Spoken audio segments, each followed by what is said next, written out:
The views and opinions expressed in this podcast are those of the individual guests. If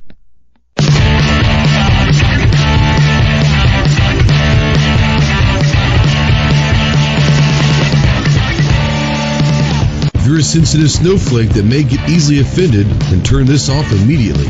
If you want to hear the real truth about the gun culture, then stick around. This is the Armed Citizen Podcast.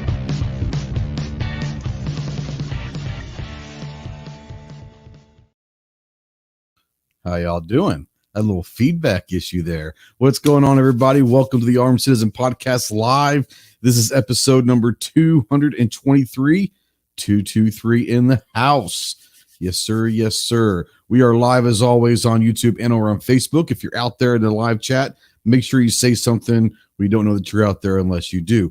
If you're out there and you want to call or text in, yes, you can call or text into the show.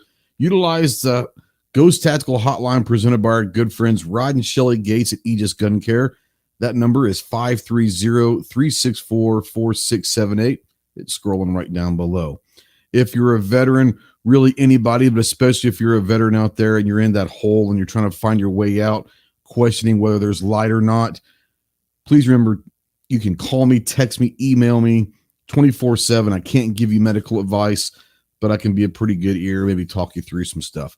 If you are looking for someone that can get you towards medical attention and all of that, please remember two things. One, you're not alone in this fight. You've got a lot of brothers and sisters out here that are willing to help.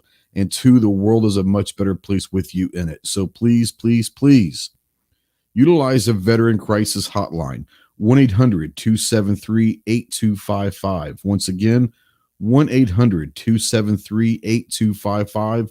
Veterans, press the number 1. We are always spotlighting the United States Marine Corps. If you have any questions on what it takes to earn the title United States Marine, check out the website marines.com. And as always, we're a proud member of the Self-Defense Radio Network. Please check out the website selfdefenseradio.net. So, I hope everybody had a great Christmas. We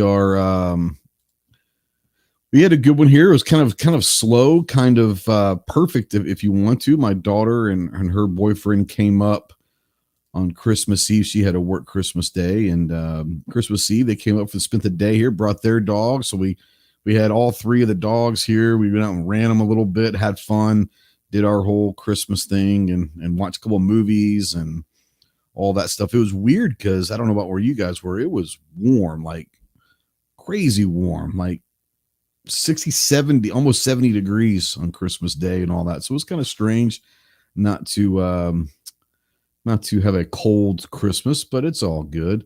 Let's say hello to everybody out there right now while we wait for everybody else to come in. We got some people out there with links. So if you've got a link and you want to jump in, come on through. G-Webs is out there. He said, by the way, we do have a poll out there. If you want to check out that poll, you can. I think it's something, I don't remember what I put, but something like, is 2022 going to be better for innovation and prices for guns? And when I saw it last, matter of fact, let's go over here real quick. And when I saw it last, it was 100%.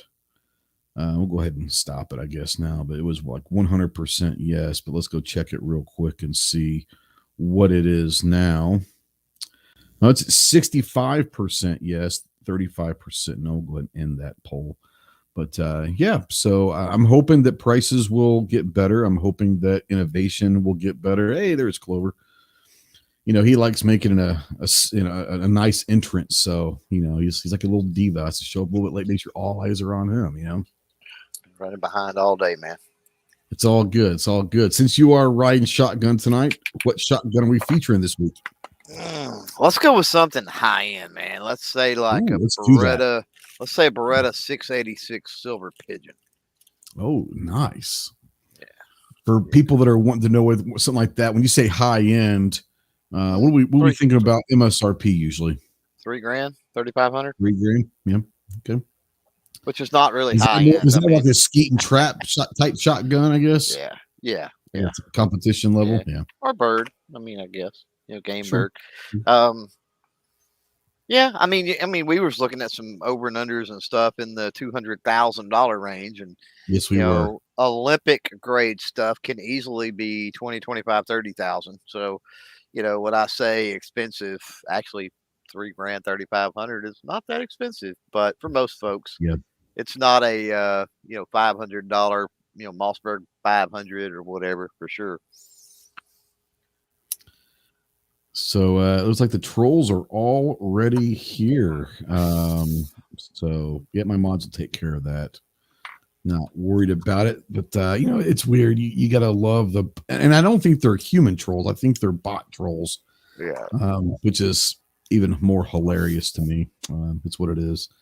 Here's my thing. If you're gonna troll, at least don't be lazy about it. Like log in yourself, go to your troll account and troll and have fun with it, because you know what? I'll have fun with it too. But the laziness that people just set up bots to troll now, it's like, come on, if you're going to troll, do it right. You know what I'm saying? I don't know. Maybe it's just me. I agree. Excuse me. I see Rod and Shelly out there. I don't know why Rod's here. First of all, happy birthday to Rod Gates of Aegis Gun Care, my good friend Rod. I sent him a text this morning, probably about 6 o'clock his time this morning or so. I'm sure he really appreciated it. I thought I'd give him a little good morning, happy birthday text, but it is Rod's birthday. So, happy birthday, brother. Now, Cherry, first of all, thank you to all the people out there that have the different colored and emojis and all that. Those are our YouTube channel members.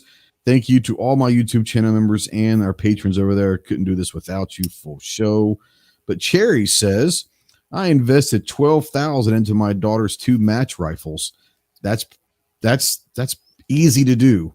Very easy. I was at my last match. I saw a guy who was shooting there that his whole loadout, I would guess, was anywhere from 25 to 30 grand. Unbelievable what people are spending on rifles, but it's what it is. But yeah. Yeah, I've got probably the Christmas special. I used that Elite 22. Yeah, and this was like back in the day. I've had that forever. Probably between 12 and 1,500 back then on it. When you're talking about 22, that's about 20 years ago, probably. Yeah, for 22, right? Yeah, so right. Yeah.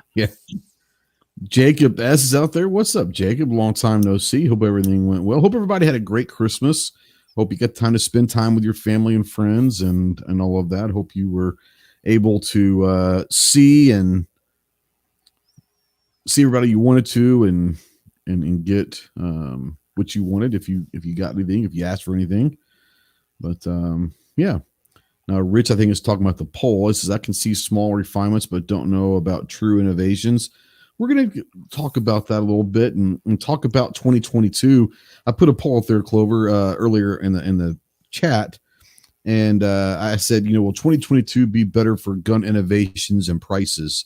And it was about 65-35 was a split for yes. They think they would, but so you ghosted the poll apparently there. That's 2 different things.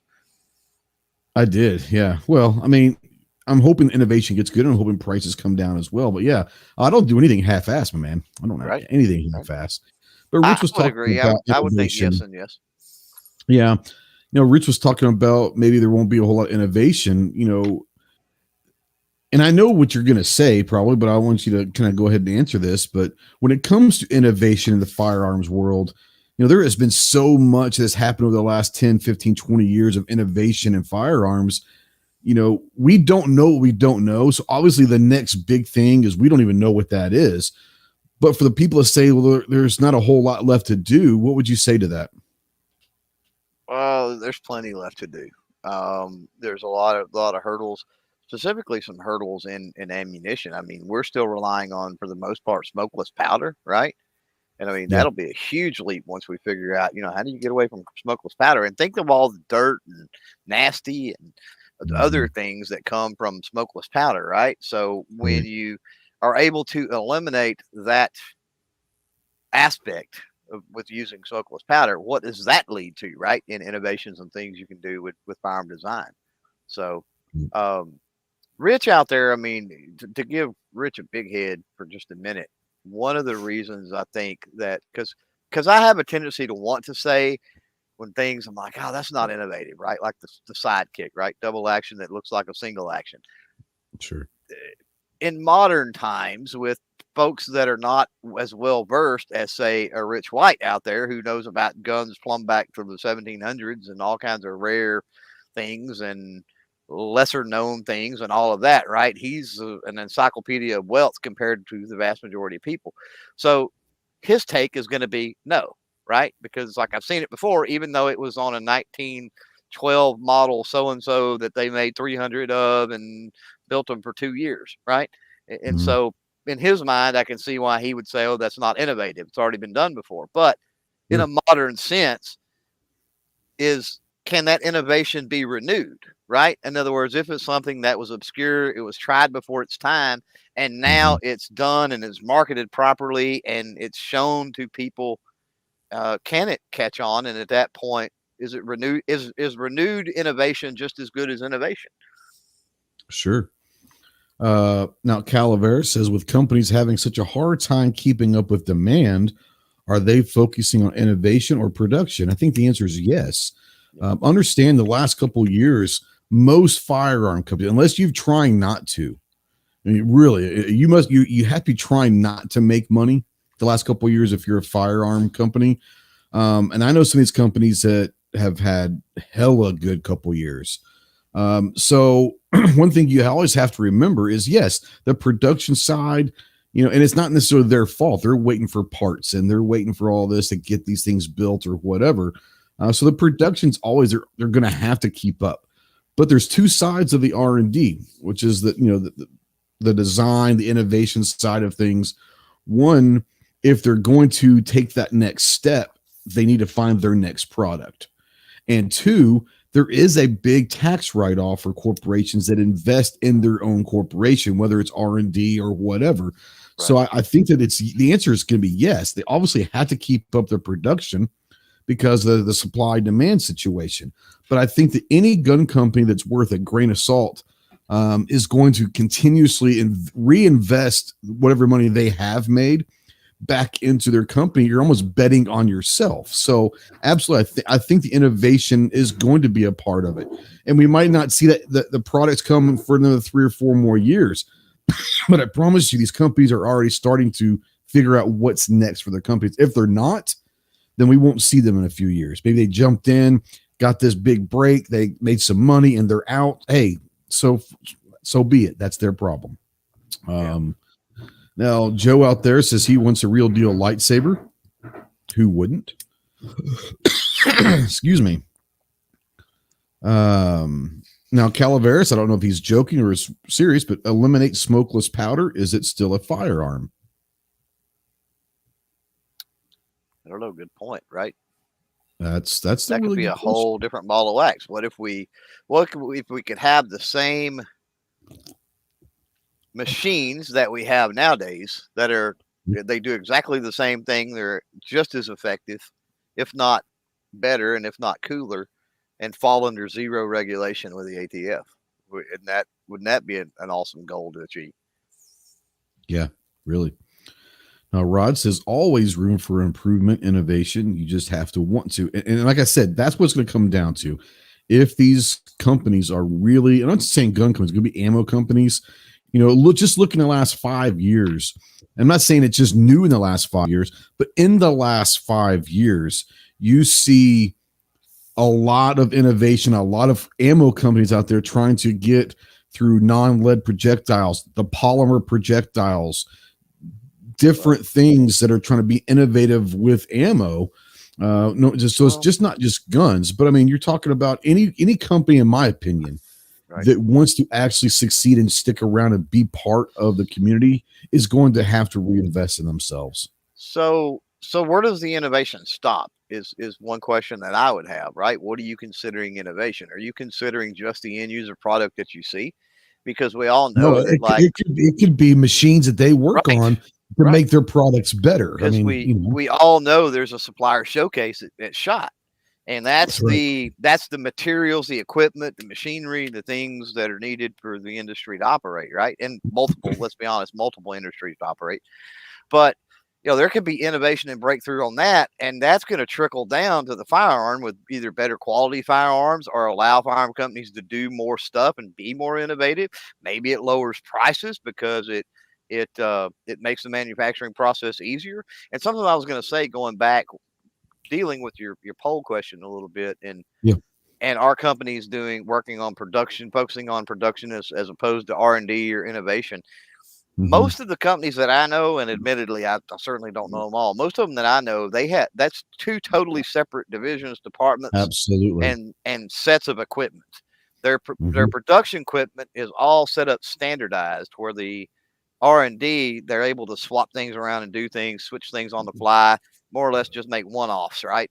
To try to put an idea together, or get a concept together to see if it works. Absolutely. Defense Dad says, "What's this innovation you speak of? Isn't my HK already perfection?" That's fair. That's fair. Pretty close. Pretty close. Idaho Rogers USMC says, "Forget innovation.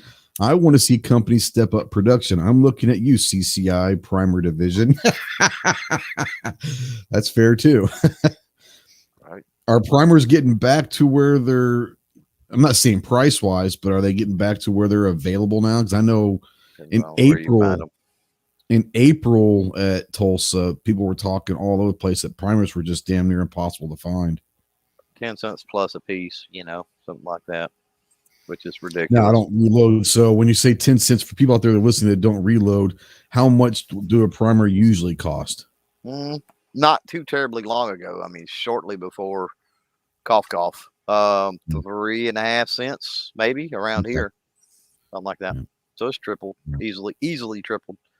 So it's similar to what we saw for ammo prices in general. Some of them were double to triple. Yeah. Okay. Yeah. Absolutely. Okay. Yep. All right. Well, let's jump into this week's polls. Everyone loves our polls, and we have a fun time doing it. You know that every Thursday, Saturday, and Monday morning at 10 o'clock, we release a new poll out on our YouTube community tab. We have fun with them and all of that. And this week is no different. Our first one, pretty simple question. It was last Thursday. We have 1.2 thousand votes. The question was, what day do you typically open presents?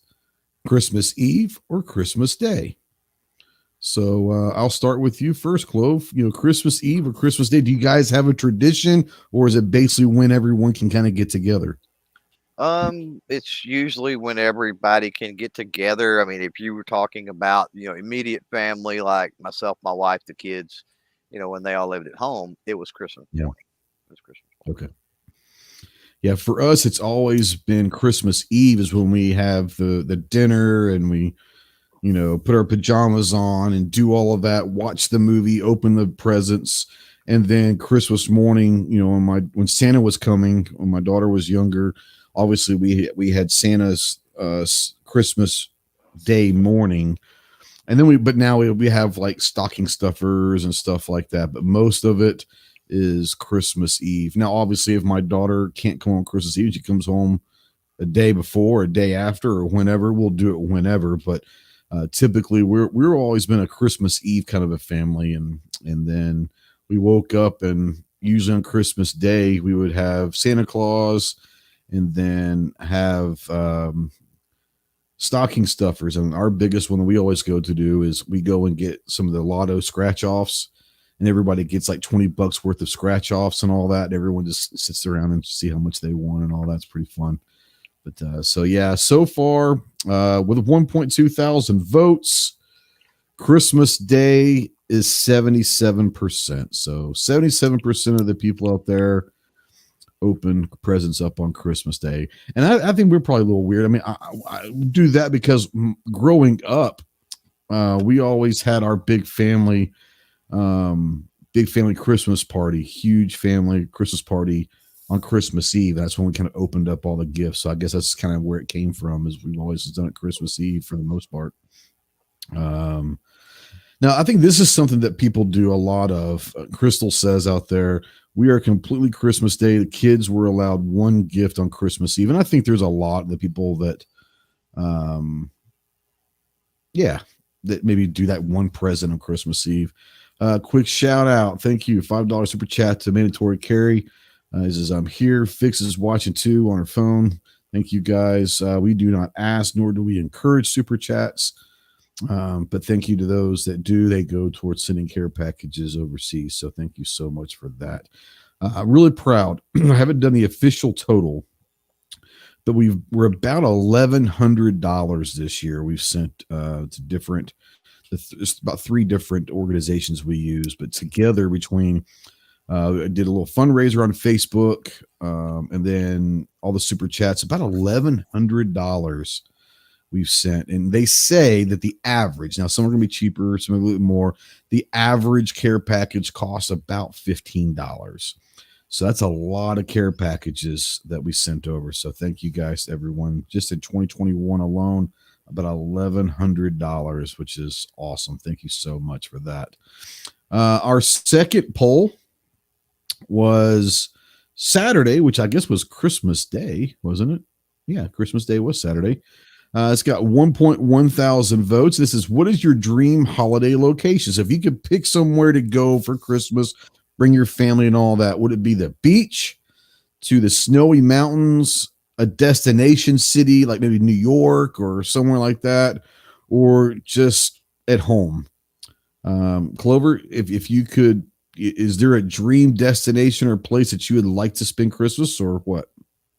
Yeah, if you could round up the majority of your family or something like that, I think spending it someplace cold with lots of snow and stuff like that, I'd almost say, Yeah. if you're gonna go snow, I mean, go all out and maybe go to Alaska or something, right? Ooh, okay. So maybe a cabin somewhere in City Alaska or to Colorado. But I never thought about going to Alaska. I mean, you're right? talking about like, let's do this. We're going to do this, right? Exactly. Like you're trying to watch Santa take off from the North Pole, basically. Mhm. Yeah, that would be cool. Hunt some I would love reindeer, to go to Alaska. I would love to go to Alaska, but I probably want to go during the summertime. They had like Alaska cruises that I've heard are just amazing. I would love to go to Alaska. I don't think I could get Yoko to go with me during the wintertime because, she gets cold when it's 50, much less minus 50. So I don't. Some of those cruises you can shoot sporting clays off the cruise ship. Just saying. Sure can. I don't think that's going to get her going there in the wintertime. Just saying. That's probably not. Rich White says, when we were kids, we got one gift on Christmas Eve, usually PJs for that night. That's a good idea. The rest were open Christmas morning. We did the same thing with our kids. And I think that's what we'll do. Defense Dad says we do Christmas when we can get the most people together. Hard to do it with family spread out. I hear you. Yep. I've only got one kid, so it makes it easier. And she lives about an hour and a half from here.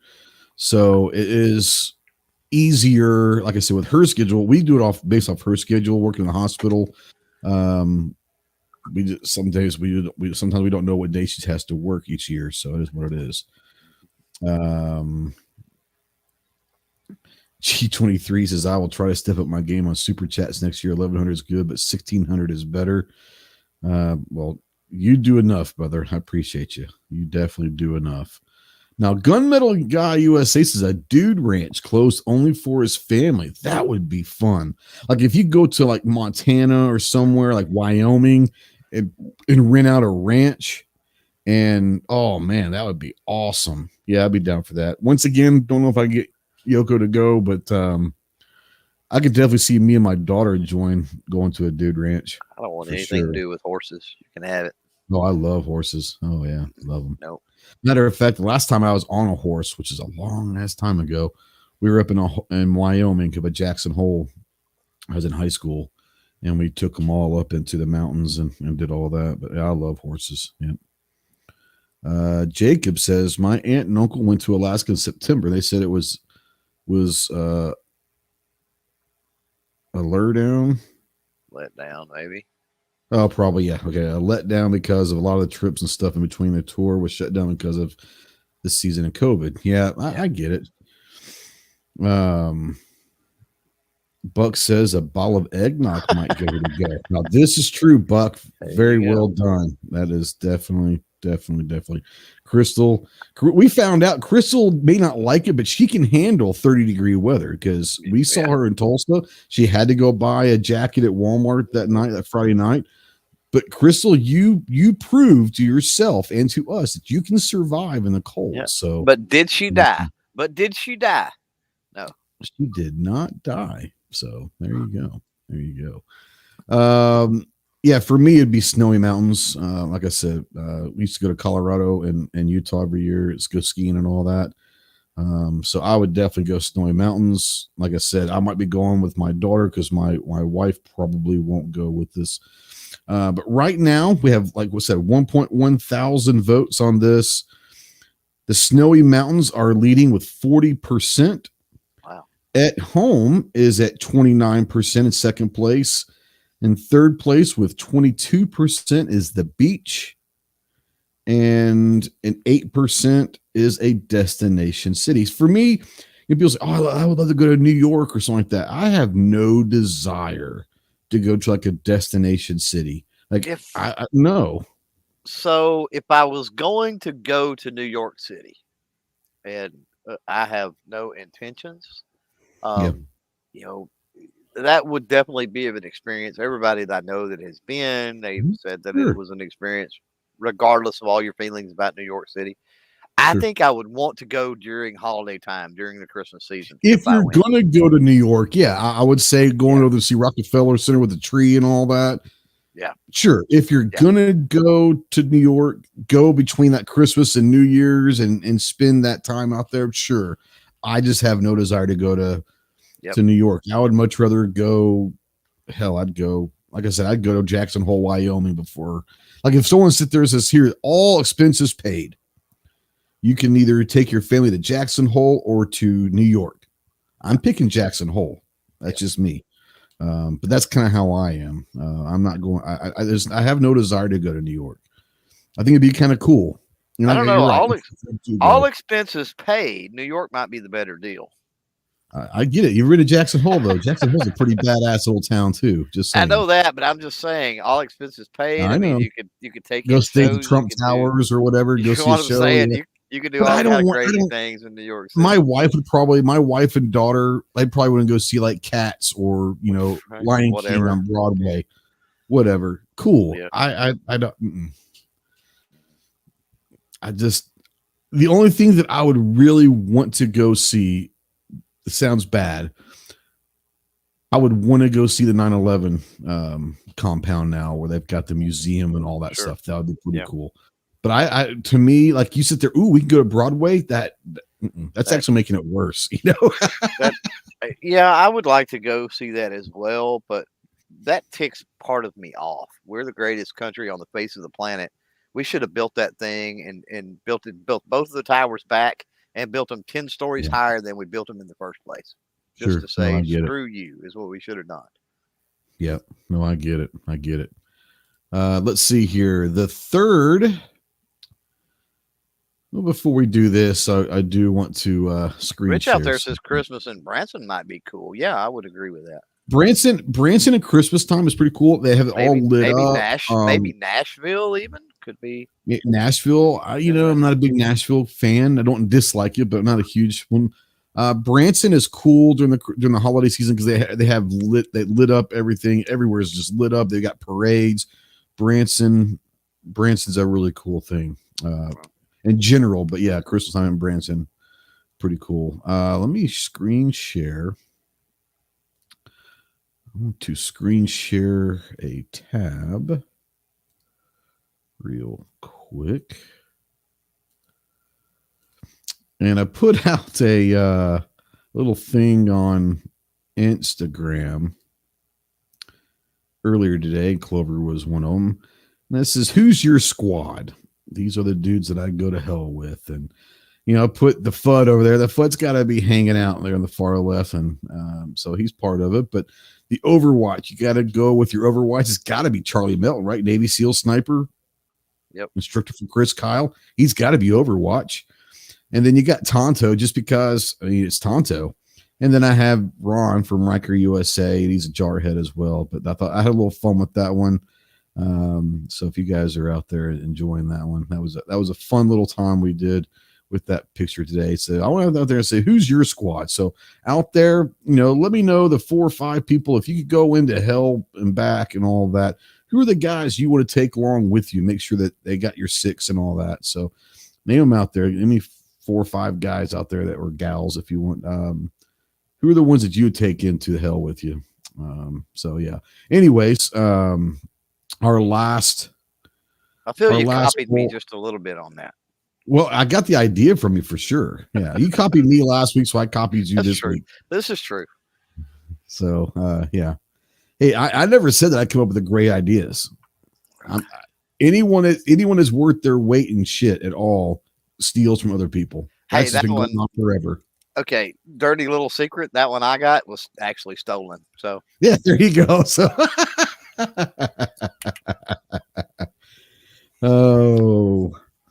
let's see here. So the last polls got over 850 votes, came out yesterday. What was the best new handgun of 2021? The Canik Mate, the Springfield Ronin 1911 10 millimeter. That's a bad. I don't know if you've seen that or not. That's a badass. Yeah, it's pretty cool. Yeah. The Walther PDP, Stoeger STR 9S, or other. Leave a comment. We're talking handguns because we're going to get into other stuff here in a little bit, Clove. But as far as handguns that were new to the market in 2021, yeah. Do you have one that's your favorite? There's not really anything on that list because to me the PPQ is better than the PDP. Sorry, it is. I don't know. And I've told them that. Had them on a podcast. I'm like, I don't understand it. I mean, marketing and whatever, but you should have just improved the PPQ and kept it the PPQ or something. I don't understand why you would change slide ergonomics and other things. So that one, I don't get. The Ronin is nice, but end of the day, it's a 1911, right? The Canik, and I like Canik. I don't own a Canik, but I like Canik. But at the end of the day, it's a Canik. So it's like, then what was the other ones on there? That was it, except for the Stoeger. The Stoeger STR 9. Yeah. Never been a huge Stoeger fan. So, I did a write-in for that M&P 10 millimeter. I thought that was for me anyway, because that actually put some interest into the M&P line finally for me. Yeah. With that 10 millimeter. So hopefully they're at range today and we get to play with it. Exactly. They're the vast majority of the write-in votes. Let's go here real quick. Coming in first place with 43% of the vote is the Canik Mate. In second place with 21% is the Walther PDP. In third place with 19% was the Springfield Ronin. In fourth place was the other at 13%, and the Stoeger came in last at 3%. The vast majority of the write-ins on the other, the 13%, were one of 3. You had the 10 millimeter from Smith & Wesson. Smith & Wesson had a big year, let's say, okay? They had the Shield Plus was another big one in the write-in. And then they also had the Dagger, the PSA Dagger. I would, no offense, guys, nothing that PSA ever puts out will I ever say is the best of anything. Now, what PSA is and what they do is wonderful. They make quality firearms for a very reasonable price, no matter if you're talking AKs, if you're talking ARs, you're talking pistols now. You'll never hear me say that PSA has put out the best of anything because all a Dagger is a cheap version of the Glock 19. I mean, let's just be real. So you'll never hear me say that PSA has put anything the best of. Not saying it's not great. Doesn't say that you guys can't love it. But I'll never say that PSA does anything that's the best in some category because I don't think that's ever going to be the case. But Smith & Wesson had a hell of a year. They started out kicking out the Shield Plus, which is killing people. What's up? Oh, you said they had a hell of a year. I just am trying to keep my mouth shut over here, but go ahead. They did. They had a Smith & Wesson thing didn't work out too well, but Okay. The shotgun barrels, but it's funny is here's a question for you. I still want to shoot that thing. I'm hoping by SHOT Show range day they've got the barrel situation figured out. That thing does look badass, but it's amazing how quickly right after the barrel started cracking on the shotgun, how quickly that 10 millimeter got released. Do you think that 10 millimeter was supposed to be released a little bit later? I think maybe that was, Let's go ahead and change the news cycle here real quick. Getting a little too hot in the kitchen. We better do something. Yep. I think it was. I think it was a Hail Mary pass or whatever you want to call it. I think the 10 millimeter probably was slated for more of a SHOT Show thing. And when that happened, they were like, we got to do something to get, divert attention. So let's do this. Now, there were a couple. This has been brought up a couple different times. I never shot this, nor have I even been around it before. The Lago Arms, the Alien. Yeah, but that's not new for 2021, is it? It's been out forever. I don't know if it's been out forever, but that was written in several times. Now, maybe there's a new 2.0, or there might be something that's the Alien that came out this year. But yeah, it's one of those where that was written in several times, so I had never really, but yeah, I would say the Smith & Wesson between the Shield Plus and the 10 millimeter were the ones. Now, there are obviously a bunch. There were 40 some odd comments, so there was a lot of different ones that had the Ruger 5.7. The Ruger 5.7 was not a 2021; that was a 2020 gun, and all that. But yeah, I definitely think that the Smith & Wesson had a pretty good year just between the 10 millimeter and the Shield Plus. The shotgun, like I said, I really want to shoot that shotgun. I'm hoping they've got everything fixed and ready to go before SHOT in the range day, because that is one that I really want to shoot. I think the FK Bruno. I think the FK Bruno out there. Somebody was mentioned it. But I think it came out. Didn't it came out in 2020 or even before? In Europe. Do you remember when we had Rob on? He was over in Europe, the European Shot, whatever it was called, a couple years ago, and he was that. We had like that podcast like 8:00 in the morning. It was in the afternoon over there. I think it came out in Europe. I don't think it came out in the U.S. until earlier this year. Okay, I might be wrong about that, but I'm pretty sure that due to a lot of different issues, it did. Well, the problem, yeah, and part of the problem, what's really weird right now is we had no SHOT, and SHOT is our kind of our litmus or our pin in time, right? And so we didn't have one in 2021, and so 2020 and 2021 kind of gets mixed together a little bit. No doubt. Now we're talking about who's your squad. G23 says, I don't know if I want to put my best friends in hell with me. And I'm saying if I'm going to hell, I want to make sure that I've got the right guys with me. And that's just a mentality. If I'm going into hell, your best friends should want to go with you. We should want to. Absolutely. That's when you need them and want them the most. So if you're going to go through hell, then let's do it with friends, So absolutely. Let's see here. Defense Dad says, Clover, I sold my PDP and got another HK because I still like my PPQ better. PDP's great. I'll agree with Clover. My PPQ, I'll take it all day long. That's just me. I don't understand unless they just need another model. I don't know. But yeah, I'll take my PPQ all day, every day. I think a lot of it was a pivot, because that's the PDP is the, what does it stand for? Like the duty pistol, practical duty pistol or something. Yeah, I think they're trying to go towards the duty / competitive side of things. I think it was a branding thing. Sure, I'm sure they were kind of getting away from PPQ is of course a Walther thing, and they wanted to get into more of a mainstream name for it. I think that's when they took that opportunity on the redesign to do that. I think ultimately is what it come down to. I don't agree with that decision, but I think that's what it come down to. But I don't own the company. If I owned the company, I would have made that decision, you know? And I'm not saying it's a bad gun. I'm not saying anything about it except the fact that It's definitely not.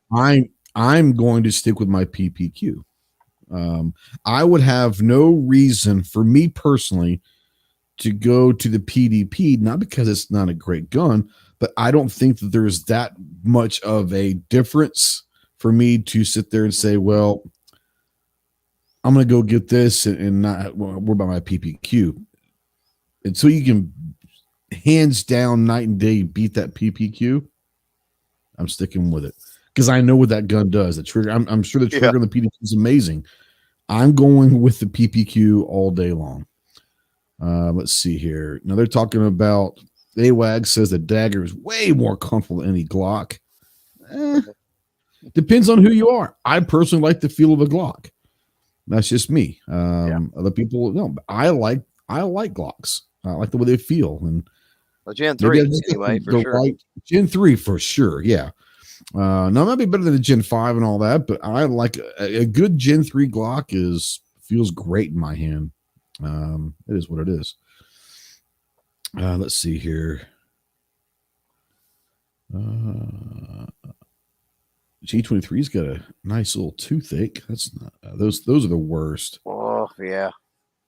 Toothaches and burns, right? That's two things that rank really high on the list as far as suckage. Yep. And kidney stones. Kidney stones, hands down, is the worst. But yeah. And here's the thing: Defense Dad brings up a good point about the PDP. The slide lens better optics. I don't run optics on my handguns. I don't like dots on my handguns. So that's never going to be something that, for the guys that run dots, sure, maybe that is the Q5, the PPQ, the PPQ Q5 match. Those run great optics and all that. But to me, like the selling point never needs to be for me, well, it's a better slide mount for optics. It's never going to bring anything to me because I don't run dots on my guns. That's just me personally. So AWAG says, you going to the gathering here in South Carolina. I've actually been talking about, I think that's in March, if I'm not mistaken. I'm actually looking and planning on going to that. Yes. I was talking with buddy Ron Holmes for the Riker, and I really think that might happen this year or next year. I was almost this year. In a few days it'll be this year, but I am looking at going to that. I think I might be going to that. So yes, I plan on it. You never know what's going to happen between here and now, but now and then. But I am planning on that in March if the dates work out at work. Let's see here. Warsaw says I prefer the Glock 19 by Polymer 80. Well, it's not a Glock 19; it's a Polymer 80. Right. So you can make a Polymer 80 however you want to. Let's see here. Going back to, I'm trying to catch up. Sorry. No, I do. Mandatory Carry said he still runs iron sights. No, I run dots on all my ARs and all that, but just for handguns, I don't like running dots. I know that you're pretty much the same way. I mean, I don't know. Do you own any handguns that have dots on them right now? Oh yeah, they're competition rigs, but yeah. Outside of like 22s competition stuff, like no, I've got a 17L with a dot on it. Oh, do you? Oh, okay. I didn't know that had a dot on it. But again, competition rig. Yeah, it's got a Vortex Venom on it. It's back in the day when you had to use the adapter plates. But right. Either way. Yep. And Defense Dad said he's not a dot fan there. He was just thinking that was part of Walther's move to the PDP. The PPQ slide is narrow. And like I said, that's a legitimate thing. And that's very well could be the biggest thing. But for me, that's, like I said, don't ever try to sell me on a handgun because the slide's wider and it receives plates easier for optics, because that's never going to, for me, that's not ever going to be anything that what? Okay. They're getting into a little PSA scuffle out there. Ding, ding, ding. Right. Round one. Here we go. Mm-hmm. Like all companies got their people and have their deals. There's tons of people that buy from the company that shall not be mentioned, and there's tons of people that buy every day from some place that has to do with optics and a certain celestial body. They seem to love that place, which is a crap hole of a company, but people still buy from them. So to each their own. If you have a bad experience, don't buy from them. Don't buy from them. Yep. Wow. Georgia Rebel. I hadn't seen Rebel for a while. Welcome back, homie. Good seeing you. Let's see here. So what we're going to do real quick, we're going to give a few things away tonight. We'll give a few things away. So the first thing we're going to give away is over on our website. I'll put that in our Spreadshirt store, but I'll go over here and just put the link over there. We're going to give away a t-shirt. Any design that you want. Try to get this link real quick. Copy link. Put this out there. So you're going to use hashtag t-shirt, just how I spelled it. Hashtag t-shirt in the live chat. And there you go. We're going to give away a free t-shirt. Any design that you want on our Spreadshirt page. Go ahead, and if you're out there right now, use hashtag t-shirt. We'll give a few minutes for the giveaway tool to get it. We're going to give a free t-shirt away. Any design that you want. We got some pretty cool designs over there. You know, now you mentioned giveaway, and I got to thinking, we have given away a gun the last, 3 years or something? And this year at least two. Well, 1 year we didn't have because we didn't have a shot last year. But yeah, we've given two guns away. Maybe three. Maybe it has been three. Yeah, I don't remember, something like that. Yeah. We'll get there again. No doubt. Hopefully. That's always fun. We'll get there. All right, so we've got 15 people out there that have entered for the free t-shirt. If you're out there and we're going to give you about another minute or so. Do you have to be a subscriber to win, Grumpy guys? Nope. Just type in the hashtag t-shirt. That's all you got to do. Type that hashtag in there, and you are eligible for the free t-shirt. You do not have to be a subscriber. Grumpy guys knows what's up. Yeah, he does. He heard free, came in. I with my t-shirt. I'm out. I've seen grumpy guys out there before. I just say he knows what's up because subscribers numbers really mean nothing. Yeah. In the grand scheme of things. And it's nice when you're talking to companies and other things, but outside of that. Yeah, Grumpy. Yeah, just type that hashtag. We're going to go ahead and close it off. So what I'm going to do is screen share. Chrome tab to the giveaway tool. 20 entries. Okay, so all right, here we go. We're going to draw real quick, and we're going to see who wins a free t-shirt of any design in our t-shirt store that you want. Georgia, how about that, Georgia dude, Rebel? The dude hadn't been here in 2 years, and he's just kidding. Georgia Rebel. In the description of this is my email address. Go ahead, like I said, go to our shirt store there over on Spreadshirt. Pick out whatever design that you like, and email me what design it is, what color you want, what size, and your address and all of that stuff, and we'll get it sent out. As soon as they can get it made up and send it out there. So, congrats, Georgia Rebel. Georgia, we got a couple more things we're going to give away throughout this show, so you might want to stick around. But yeah, the t-shirt is going to Georgia Rebel. Let me write this down because I will forget because I am not real smart. The hell did my pen go? And send me an email. Remind me again, Georgia, what design, what color, what size, and your address, and we'll get that taken care of. I don't know where the hell my pens are. To hell with it. I'll remember. I just go back and watch this.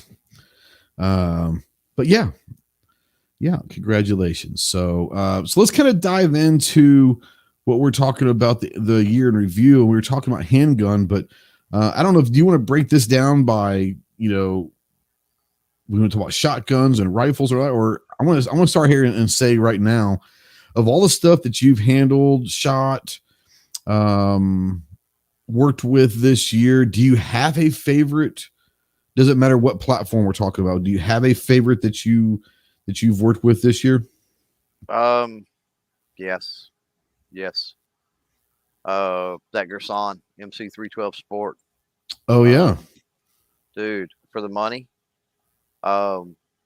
you can't beat that thing. I mean, the action on that shotgun is as good as any Benelli or Beretta or anything I've ever shot. Really? As good or better. And what's crazy about this is that's also consistent with what I have experienced with the other stuff, the Gerson Regard, the PT92, right? It's as good as any Beretta I own. I mean, it literally is. It's built as well, maybe even better. It functions as well, maybe even better. And I got the exact same. It's just with a shotgun instead of a handgun with that Gerson M312 Sport. If I can get it out. Amazing, man. Amazing. Yep. I know, like I said, I'm looking to getting into a 1911. It's coming down to either the that Gerson 1911. I tell you what, man, Springfield looks pretty good. I've been looking at Springfield. I've been looking at some Rock Island. I've heard Rock Island, for what they are, for the price, are pretty good, but I've heard everything I've heard from you and other people about Gerson is I haven't heard a bad thing about Gerson. And I know that you said that their version of the 92 is better than the PT92 and the actual Beretta 92s. Yeah. I mean, I've heard you say that's, for me, that's high regard. No pun intended. Right. But yeah, the Gerson thing looks great. You should get a G23. You should get a Cossaint Arms. Mm-hmm. I might. I tell you what, man, that Ronin 10mm looks pretty damn badass. Yeah. That thing is really sharp looking. But yeah, we'll see it. We'll see where it goes. Marcus out there says this year was the year of the lever action for me, and I really love the manual arms of repeater. It's just like driving a stick shift right now. I'm loving the good old fashioned 45 long Colt. You're talking to someone that just gets a rash when you bring up what you're just talking about, but that guy. Yep. So of all of the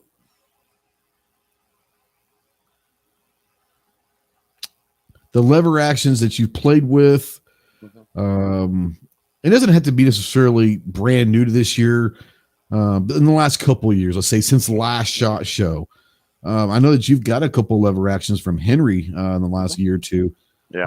Which one's your favorite lever action that you've been playing around with? As far as newer, Henry has been coming out. Henry has been coming out with some new stuff. Henry's got one they call the Long Ranger, LONG. Long Ranger.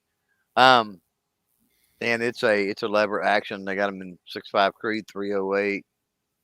I don't even know all the different calibers, but now it is I guess a rotary magazine fed. It's not a tube fed, obviously designed. Okay. But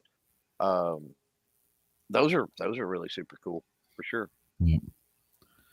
Now, Jesse out there says, oh, my God, you have baby clothes. Tardot's going to kill me. Yes, on our spreadshirt, we do have baby clothes. And for the expecting mother, we thought of you, Jesse. Yeah, right. So, yeah, it is great. Yeah, and now we're talking. We've done. What about shotguns? Anything shotguns that have come out in the last year or two that you've worked with that kind of sticks out from the rest? That's come out other than that Gerson. I mean, that's the one that really come out. I mean, when they now with the Mossberg, and that's been fairly recent with that Mossberg Snow Goose, it's grown on me a lot. I'm not gonna lie. Yeah, that's a cool looking shotgun right there. Man, the 930s and the 940s from Mossberg, solid shotguns. Nothing. We talked about innovation and all earlier, right? Nothing really innovative about it. It's not inertia driven. I mean, it doesn't feel like a Beretta, Benelli, one of those.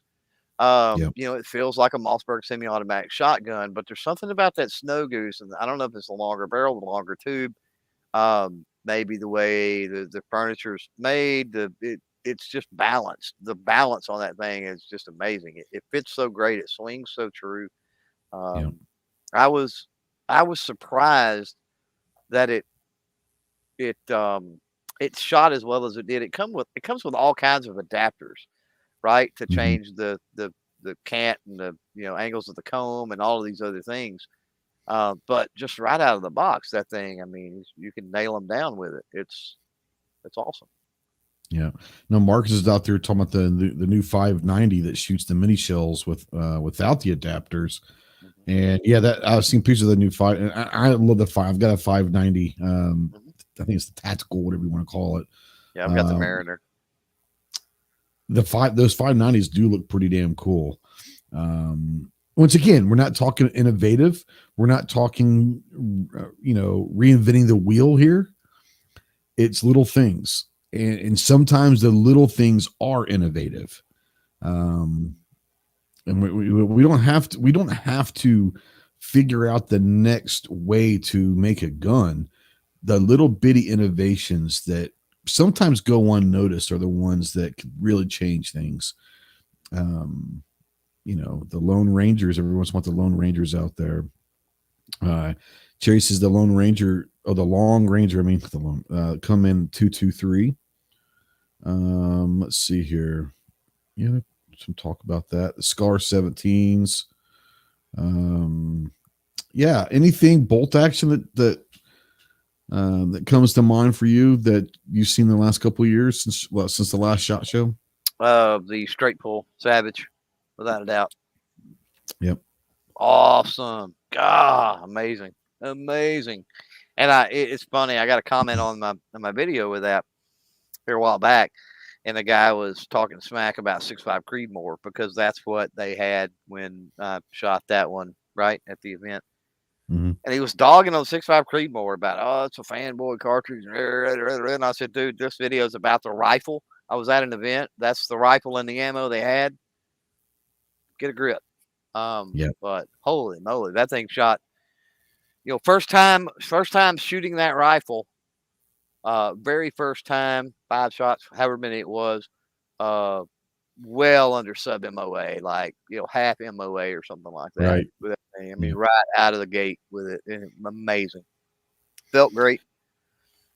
Hey, I gotta step aside for just 2 seconds. I'll be right back. Okay. Okay. You can keep the show going for a second. I'll be right back. Yeah, I think we can handle it, quite possibly. Defense Dad says, and I can't put the things on the screen. My apologies for that, but it says I really thought the P365 XL was going to be my favorite carry gun last year, but it was just meh. That's been my approach to the 365 since they first came out, was meh.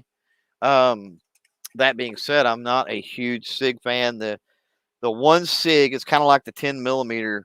I've never been an M&P guy with Smith & Wesson. And now with the 10 millimeter, it's like, okay, I got a little interest in those now.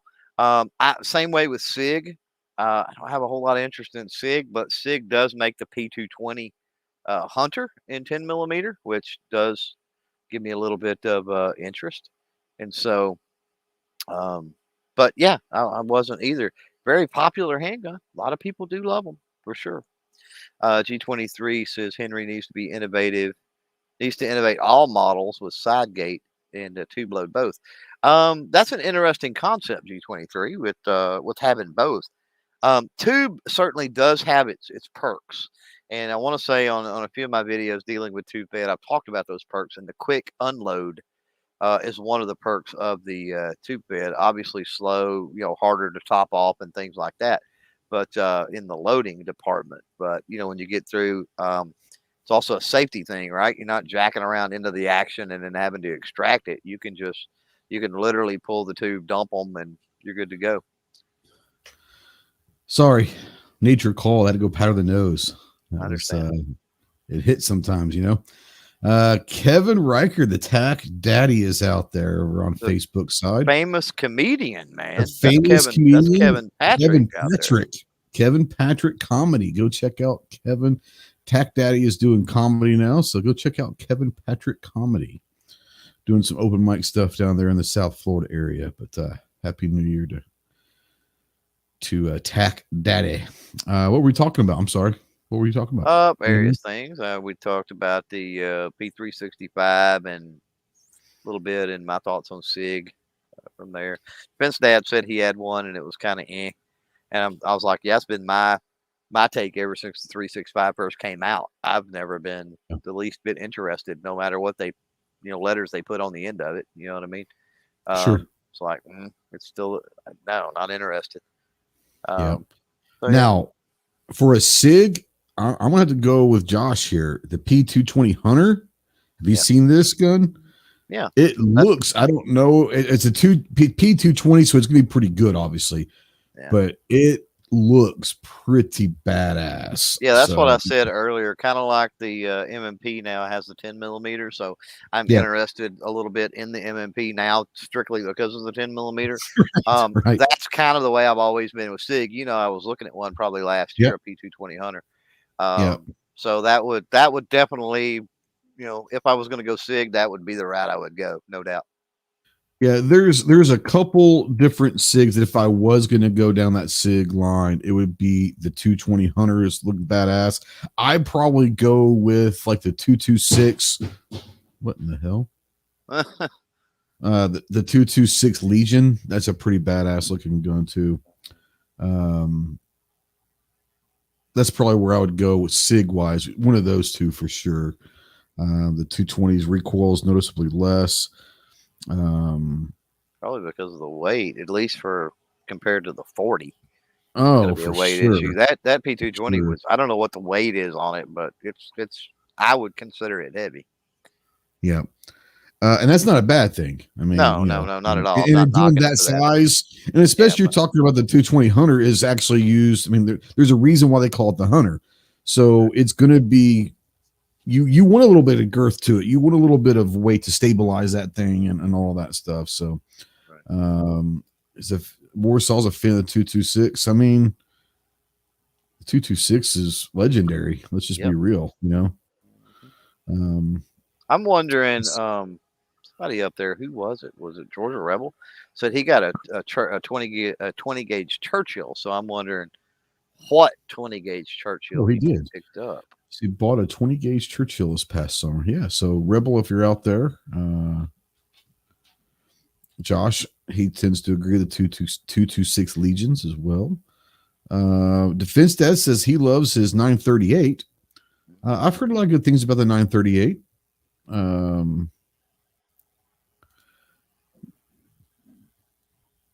Let's see here. Jacob says I learned something interesting this month. Apparently some people overseas don't call it going to the bathroom as such. They call it backslash. I don't know. I haven't heard that one before.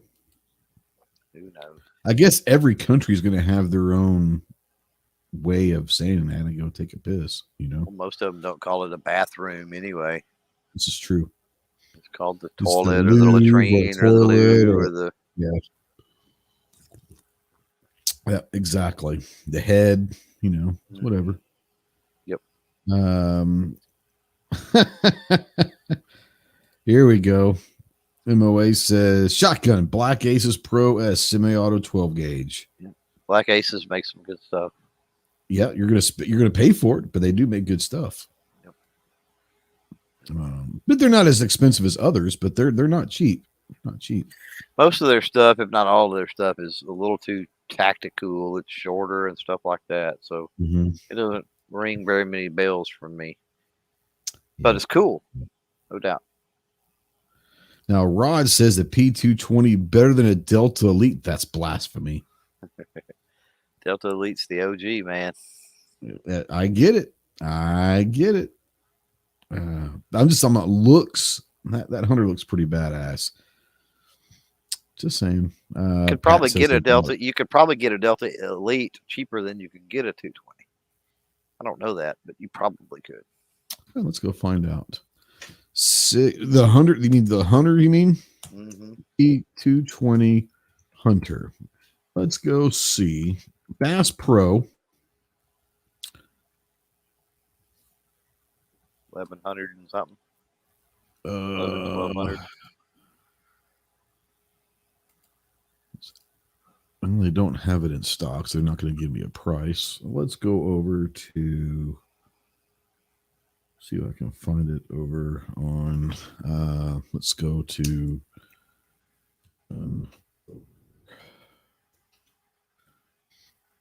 Have Hunter. Oh, they do. They have the SIG P220 Hunter in 10 millimeter.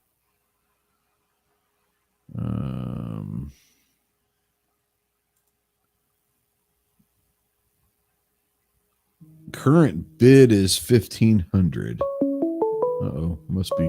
There is Pat Hirsch. It's Pat Hirsch. Yes, let's go with this real quick. Armed Citizen Podcast. Who's this?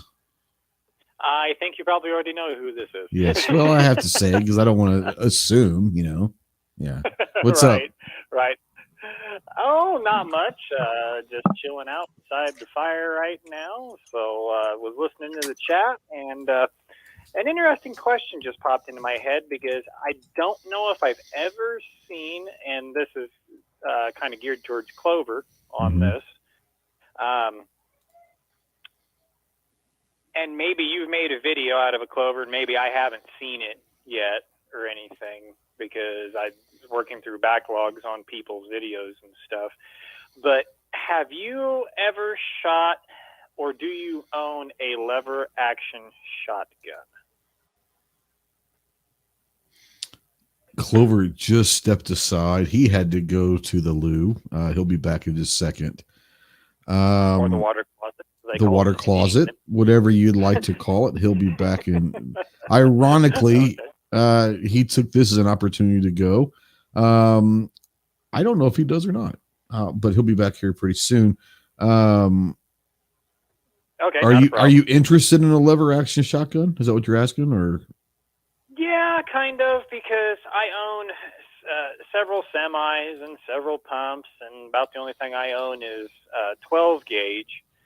But I just didn't know if he'd ever ran across anything lever action that was smooth enough. Now, are you talking like 12 gauge or 20 or what? Yep, I'm definitely a 12 gauge guy for sure. Always have been since I was 10 when I started hunting pheasants and quail and stuff. So actually, the first shotgun I started off with was a Remington Model 11 trench gun that my uncle had brought back from World War II that was actually his, and he gave it to my dad because it's got the full muzzle brake on it and the guard, and he carried that in the trenches in World War II and actually kept it in really good shape. I took the guard off of it and put wood furniture back on it just that way I didn't destroy the guard or anything like that, or, just trying to keep the original parts original. And when I went out hunting with it, I'd put the wood furniture and stuff back on it and make it, look like the civilian issue, I guess for a better lack of term for it. And the barrel shroud and the hand guard. So I always, and then I ran a cover on the butt stock. So that way I wasn't dinging it up and messing it up and stuff like that. And I still have it to this day. Actually, I broke the extractor here, 2 years ago? And finally had to go on Woolmerick and get one. And had to custom file it down until it was grabbing onto the shell and everything, right? So, but yeah, that one's back up and running, and I've got it actually in military form right at the moment. So, Clover. I think Clover's. Oh, go ahead. Sorry. No, I was just saying it's back in military form right now since I had to do all that messing around with it. Yeah, so Clover's back, and Clover, Pat was asking right as you stepped away. He asked you a question, and it just ironically, I figured. I know there's some 410 stuff out there, and maybe even some 20. But he was wanting to know: do you know of any good lever action 12 gauge shotguns? No, there's not even. There's no such thing. I mean, I don't mean there's no such thing. The only one I'm aware of is like the Century Import. That's basically it. Okay. Like there's no option. There's no options to say there's a good one or a bad one or whatever. There's like that's it. Okay. Well, I didn't know because I'm still working on backlogs from other people's videos and stuff. And honestly, I knew you were a shotgun guy and everything, and I was like, well, maybe he has fired some in the past, or maybe he's got some ones that I just haven't seen the videos on. So I figured you'd probably be a good resource to ask that question. So yeah, the Century PW 87 Black Aces also has one. I think anyway. I could be wrong on that. A lever action 12 gauge. I think so. Yeah, okay. Yeah. I think Black Aces has one. You're going to pay for that considerably over, obviously, over the Century Import. Century Import, to my knowledge, is Chinese made, or at least it was at one time. Gotcha. So there you go. Okay. All right. Well, awesome. So there you go. Yeah, I just do you actually have any videos on lever action shotguns then, Clover? I don't think so. I don't think I've done anything with them. That might be a new lawn chair pop. It could be. There you go. Could be. I don't have that many. That's what I'm saying. I mean, they're not. No. You don't see as many of them. Somebody born to be a shooter out there. Josh was talking about lever action shotguns, and like you don't see very many of those. You don't bolt action. I mean, and you don't see very many of those anymore as well. So I just sold one. If you Cherry C does. Black Aces does have a 12 gauge. So yeah, and I think Taylor. I think maybe Taylor and Company. You're going to pay for that too, but I think maybe Taylor and Company have one. But they do the lever action 12 gauge is an old school thing, right? And so. Definitely. I don't know if Cimarron does one or not. I would think that if Taylor and Company does, Cimarron might. It's just not anything I've looked heavily into because there's just not that many of them out there. Yeah.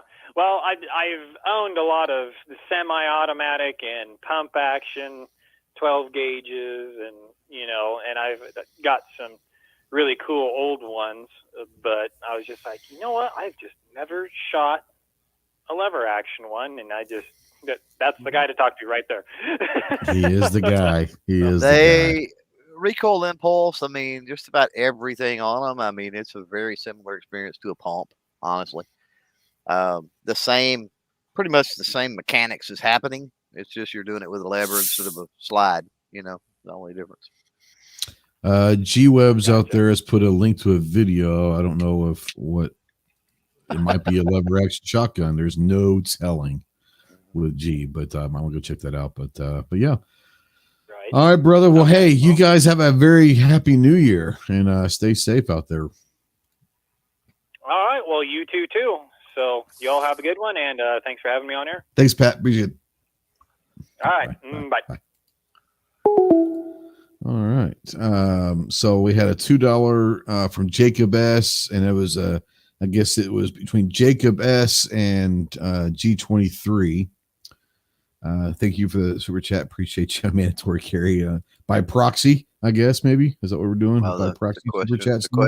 Question on the head, I guess. What that was? Yeah. I guess so. I need to take this off now. There we go. I thought most people knew that, but maybe I'm wrong. At least most people our age knew that. Probably, yeah. Now G says that is a lever action shotgun pistol. The hell? From 2012. Yeah. It's a mare's leg, basically. Yeah. Rich says Taylor Company does have one. It starts at about 1,500. Right. Right. So, but the Century one is, like I said, it's subpar, like jinky. It works for the most part. but I mean, you're talking considerably cheaper than $1,500. Yeah. Now we were talking before Pat called in. We had, what was it, the 220 Hunter and the Colt Delta Elite. Yeah. I found one on Gunbroker. The current bid for the Hunter is at 1,500. It's still got 5 days left, so let's assume it'd be around $2,000, and that's about what they went for over on Gunbroker for the Delta Elite as well, is anywhere from 1,500 to 1,900. I would say maybe the Delta Elite might be probably maybe a little bit cheaper. Yeah. But yeah, they're going to be about the same price. Well, that's what I said. I said earlier you might even be able to get a Delta Elite cheaper than a 220. Yeah, so, you probably maybe if you looked a around, little bit cheaper. Sure. If you looked around, it probably wouldn't be hard to do. Yeah, probably not. Let's kind of go away from the firearm side, and we kind of beat that dead horse. As far as like gear or non-firearm related stuff that you kind of worked with this year, anything stand out that you say this is the best product that I've worked with this year? Well, I'm opposed to beating dead horse. He's a good guy, so he's a good guy. Yeah, let's not do that. Well, some people like being beat. Just saying. So, gear. It's like, it could be anything that's not a gun. Yeah, I mean, it could be whatever. I'm thinking. I'm sure that there is. Well, I know you're a big fan of the Beretta jacket and stuff. Yeah, but that all started back in 2020. Was it? Okay. I think. Yeah, I'm pretty sure. No, yeah, it definitely did. Now I got the vest. I think I got the sweater in 2020. I got the vest, the pants. In fact, the video just dropped on the pants today. Thing about doing things with clothes is, you can take a firearm, you get it in, you take it out to the range. You could easily put 500 or 1,000 rounds through it, in one day at the range, right? But if you've got clothing, you need to review and you have to wear it. It takes a while. It's like it takes time. You can't just wear it.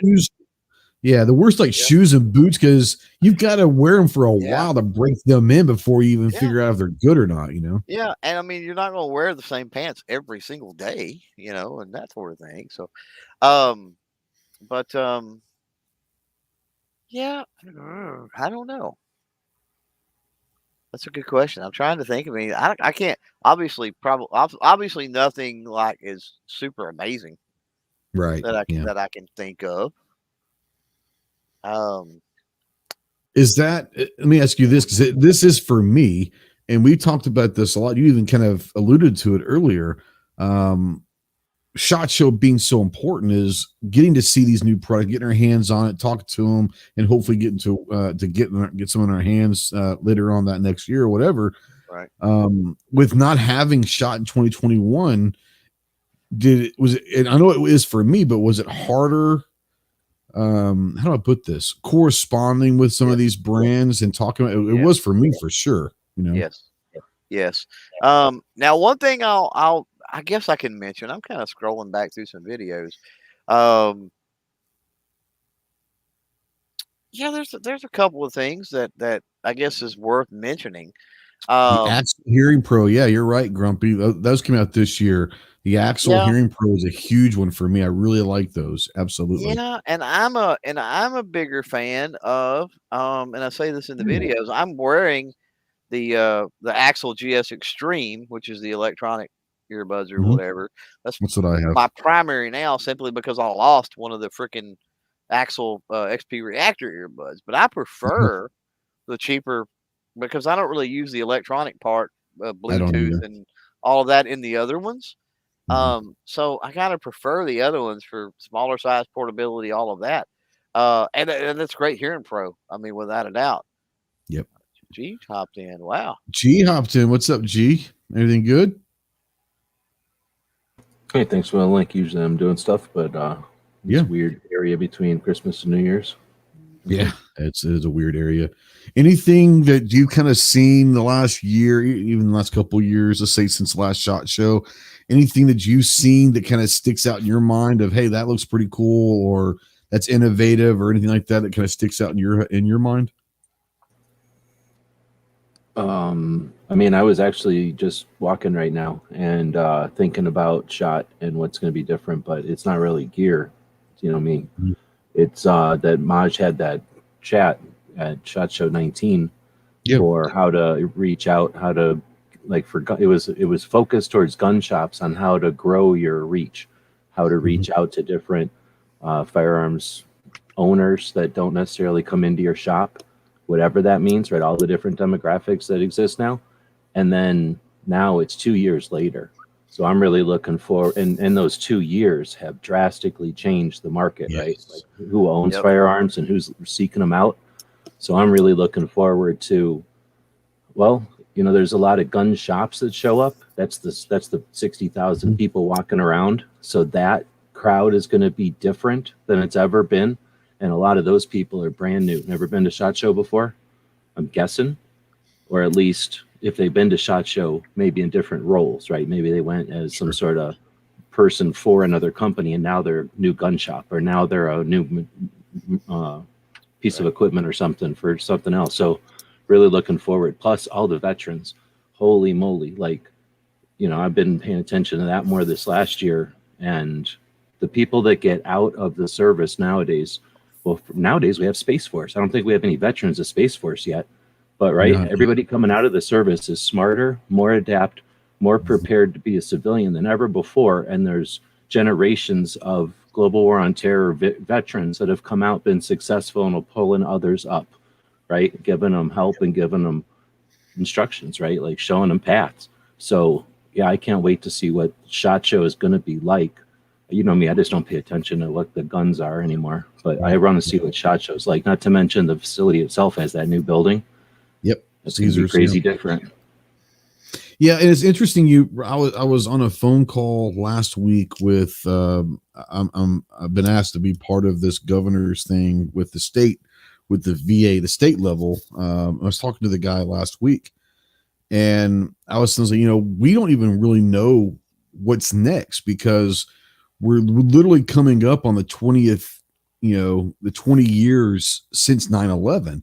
So a lot of people that rushed out in 2001 to join the military, in the next year or two or three, you're going to see a lot of them retiring that spent their 20 years retirement. And so the transition for a war on terror vet versus, a Desert Storm vet or a Vietnam vet, it's going to be completely different. So yeah, you bring that up, and there is going to be a lot of avenues for the war on terror vets to get involved in, different avenues within our community and our industry. So yeah, I think you're right. That would be a pretty cool one to look at and see, because before it was basically, well, they're going to be a firearms instructor and that's basically it. There's a lot of different avenues, entrepreneurial avenues now for a lot of these guys. So it's really going to be cool. That company probably went under. Are you talking about the Altor people? Maybe. Yeah, they're not around anymore, are they? If they are, I haven't heard anything. I have no idea. Yeah. Let's kind of talk about 2022 and SHOT is obviously the first thing that's on the calendar that I'm excited for. It's been 2 years. Can't wait. I know Clover, you and G and other people have gone to maybe some other smaller stuff throughout the last year or so that I haven't, but it's been since SHOT Show of 2022 that or 2020 that I've been to an industry event, and I can't wait. Is there anything? I'll start with G, and I know you kind of alluded to it, but is SHOT Show, because of the new venues and all that, is that what you're looking most forward to, is to see how it's going to run? Or is that what you were explaining earlier, is how is it going to run in the operations of SHOT Show? Is that what you were talking about earlier?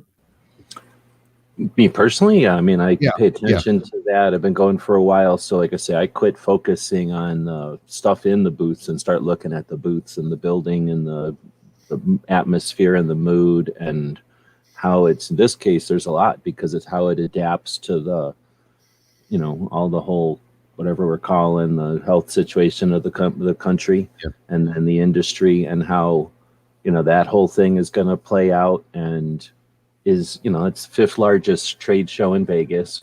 We're a pretty large industry. I don't think we're the largest industry, but unlike a lot of industries that are spread out everywhere, we're spread out everywhere with a tangible item. So in other words, if the gun industry decided to all wear purple shirts for some reason, right? We just all decided that everybody who owns a gun is going to wear a purple shirt. That would have consequences in society. Like somebody would, there'd be results from that. So if SHOT Show happens, and it's the thing that happens when everything else didn't. Like last year, it didn't, but it was easy to not do it. As we go into 2022, it's a whole political statement / like business statement, or like what's the word? Like just in the realm of capitalism. Like, are we gonna continue to do business, or are we going to continue to listen to people that tell us not to do business and wait until they've decided it's time to do business again? And I don't know what the other conventions, there's some other large conventions that happen right at that time of the year. I don't know, has anybody been paying attention if they're happening? So I think there's that aspect of SHOT too, I guess. So there's a lot of it that I'm interested in that, and there's a lot of people. There's 2,600 media at this point. So I forget what he said in Clover's interview, but they're growing all the time, adjusting to the size of the show. So there's plenty of people there to cover that part of it. I'm curious. And then, of course, SHOT Show covers the nuts and bolts of the building of it and the setting up and the tearing down and all the stuff that I don't have access to anyway, really. So, I just try to go and immerse myself and see so much of it is evolves over time. Just something simple like, where do people park? Well, the thing is twice as big now. I don't know if they're going to have twice as big of audience because of everything else health-wise that's happening in the world. But the place is twice as big, and they said that they didn't do anything different for parking. So does that mean they're expecting everyone to just Uber from an apartment from their place to the front door? And is that going to be coordinated? Well, that's true. That's true. Or you can park over where Sands is, and I think they have like a walkway that goes from Sands. Well, there's only so many parking in Sands, and Sands is already people that work there, and then Sands itself and everything else. So, and then what I'm saying is that, that kind of thing. Are they going to have I don't know. Like that we'll see. If you increase the size of the thing by 2 and give you the same size doorway, when it wasn't necessarily people had all the doorway in the room. When it's busy, the bottleneck is the doorways, right? How fast the Ubers can show up. What used to be cabs showing up. Like, have they anticipated all that? Like I said, it's probably the best year for them to expand the size of it. But all of that, I'm not dooming anything. It might be awesome. It might be super efficient. And again, I think this year is going to probably be light. So it's a great year to test it all. But that's the kind of stuff I'm curious about. Is I like to see the thing evolve and grow. And, things like I've mentioned it before. When I first started going to SHOT in 2005, it was digital cameras were a big deal. And people really thought we were weird for having digital cameras because they didn't trust that we could do something with that picture that didn't need to be developed and it could be sent in an email. And they kind of knew what an email was and all that, but they didn't like the idea that we could take a picture of their design and it could go anywhere in the world. It went to video, it went to streaming. So what's next? I want to see what's going on next. And we've got, individuals that go to SHOT Show as far as content creation and media, but then we've got networks now, or I don't know, whatever's beyond networks now. These affiliations of people, are they going to hit it in a whole different way than we've ever seen before? Is the media room going to change? This is 2 years of everybody getting ready to just wail on SHOT Show. So that part of that kind of stuff is what I'm going to be looking for. So I don't know. It's hard to explain where they put the nonprofits. Look where they've been pushing around the nonprofits. They're downstairs in the hallway, in the basement, which you guys call the dungeon all the time, in the hallway where nobody even goes, in that wide hallway where it's not for food. And it's just like the stuff's over here or it's over here, but you got to get across the hallway. What happens is everybody just hangs out and chats there, hangs out there and has like little campouts, but nobody, anyway, so that's where they shove the nonprofits. They used to be upstairs in front of the media room. So now that they've got a whole nother place, are they going to shove all those pop-ups that used to be in front of the media room for the last couple of years, probably everybody liked, and put them back to the nonprofits, which I think would be more useful for the industry. But anyway, I'll capitalize on it. Yeah, I don't know. I think that I like that idea. I'd rather see organizations and nonprofits in front of the media room than vendor type people that have products. I would think that would be more conducive if you had some type of a little strip or space, whether it's downstairs or on the main floor or whatever, that you put those guys, put them with the other products, right? I mean, it was kind of neat that first year, but I don't think business got done. They didn't have room to sit down or breathe. Everybody had to be up in everybody's business. If it was quiet, it was barren. And if it was busy, it was too busy. And there's that, like, what's that called? Like impulse buy, people walking up to the fourth floor and they come through that floor. Well, are they part of SHOT? They don't know why all of a sudden there's little tiny booths there, I'm sure. Right? Like make it nonprofits. It's a lot more obvious. So this is the media room and this is the nonprofits. You know, they might have just as little interest, but at least they know where they're at. And if somebody says, where's the nonprofits? Oh, they're by the media room. And so for people that have never been to SHOT, what we're talking about is right outside the media room, there's a long hallway, and they have these little pop-up tables. I'm just for size, I'm not saying this is what it looks like, but for size wise, it's like a hot dog cart on the street, like a street vendor, like a hot dog cart. Well, it would be like there's like 100 of them, you know, cart, right? It would be like 6 people sharing a big hot dog cart. Right. And so they're out there. So it's a madhouse. So yeah, I think that I would like to think that they would give them an actual space, whether it's in front of the media room or somewhere on the main floor, just out, kind of like over by Radio Row almost, you know, an area that is actually, there's going to be traffic and people can see, like you said, right now it's stuck behind that little bitty cafeteria back there down that hallway downstairs. I would like to see maybe on the main floor in the main lobby out there by Radio Row or somewhere where there's going to be traffic. I don't know if that'll ever happen. Probably that stuff's way too expensive or way too valuable to just kind of give away to nonprofits. So I don't know. I do know that like Mike with Walk Talk America in 2020, they're in the main aisle, the main center aisle of the dungeon. That's where he was. And there were a lot of other nonprofit organizations along that main aisle that they were giving away. So that's not a bad idea either, but yeah, sticking them in that corner in the basement behind that little, I would say, makeshift cafeteria is probably not the best spot for your nonprofits, but we'll see. Maybe they do give them space at Caesars. You know, that'd be nice that they give them space at Caesars. That's what I'm afraid of. Is they're gonna be like, hey, you want a whole bunch of space? You can have all this free space over here. So now they can say they have stuff in Caesars, but it's stuff that nobody's in their right mind's going to walk for all that length. Well, I know a lot of companies that I've talked to that were in the dungeon that got opportunities to have space in Caesars, and a lot of them are really excited about being over at Caesars. Now, that's what my thing is. I'm waiting to see the logistics of it. How much of a pain in the ass is it going to? I mean, it sounds bad, but how much of a pain in the ass is it going to have to walk over to Caesars? Do you take the Caesars part and make that a full day or two by itself, and then you work the other sands for a day or two? I mean, and I don't know the answer to that. I'll have to figure that when I get there, but that's going to be something. It's going to be interesting logistics for everyone looking at these booths as well. Go ahead, G. You're going to have to, right? Or have like a shuttle. I'm hoping they're going to have at least a shuttle from the smokers area upstairs to the other thing, like a cart that you get on like at an airport where you can just sit on it and 6 people can get shuttled back and forth like in Empire for stormtroopers.